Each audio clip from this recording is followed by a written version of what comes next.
You sit across from someone sweating, fidgeting, and refusing to meet your eyes. By every popular textbook on body language, you've caught a liar. There is actually no universal body language signal for deception. None. That is why the average civilian detects a lie with 54% accuracy. You would do just as well flipping a coin. Professional behavioral analysts do not look for lies.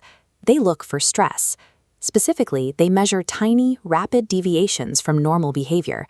By shifting that focus, they push their accuracy above 80%. You do not need a genetic gift to read people this accurately. You just need to stop chasing false signals and learn exactly where to aim your attention using the 5-step cluster scan. Step 1 is establishing the baseline. You cannot read someone you haven't first watched being calm. Before you ask the thing you actually want to know, you spend 2 to 3 minutes making small talk where nothing is at stake. Look at this manual excerpt. The primary rule is in the center. You cannot read someone you have not first watched being calm. During small talk, map their normal. Notice the rhythm of blinks, how their hands sit, and how long they hold a thought. Step 2 is the trigger. Once their relaxed pattern is set, you ask a direct, sensitive question. This specific question serves as your stress stimulus.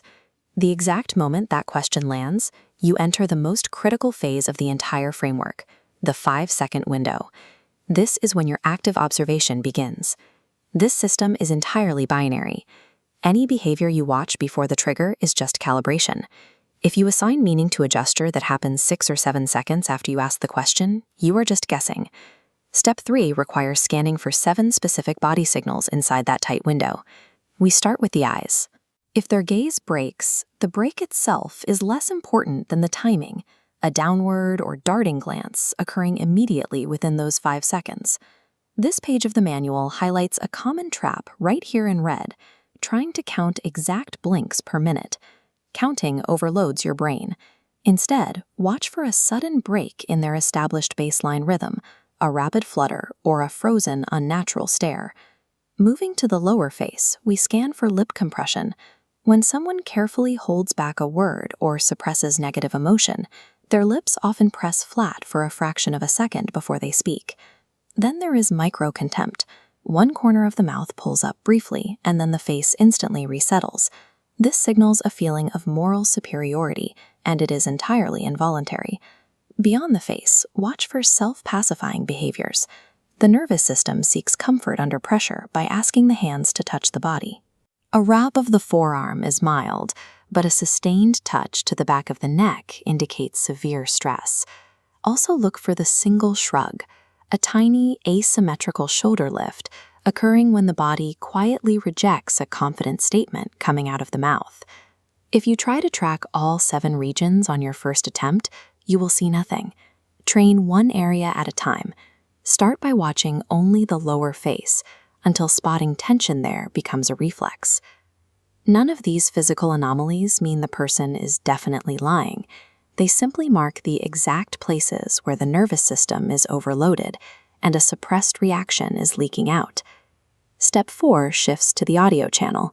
Spoken language breaks down under pressure. Listen for the detail mountain. This occurs when someone over-describes peripheral, easily observable things, like the weather or the room's decor, as a performance. Reviewing this checklist, the detail mountain pairs with the detail valley. At the critical moment, storytelling evaporates into vagueness.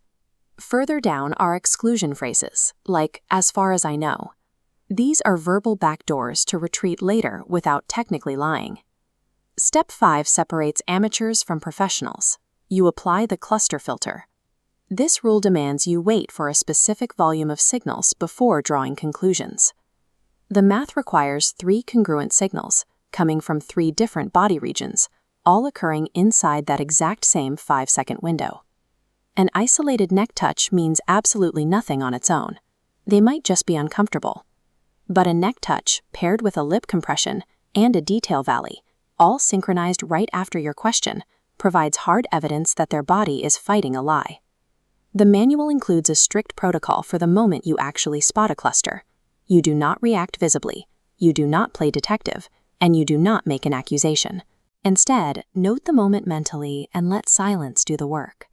3 or 4 seconds of quiet after a suspected lie is often all it takes for the truth to spill out. Alternatively, wait 5 minutes, ask the exact same question using different words, and compare the responses.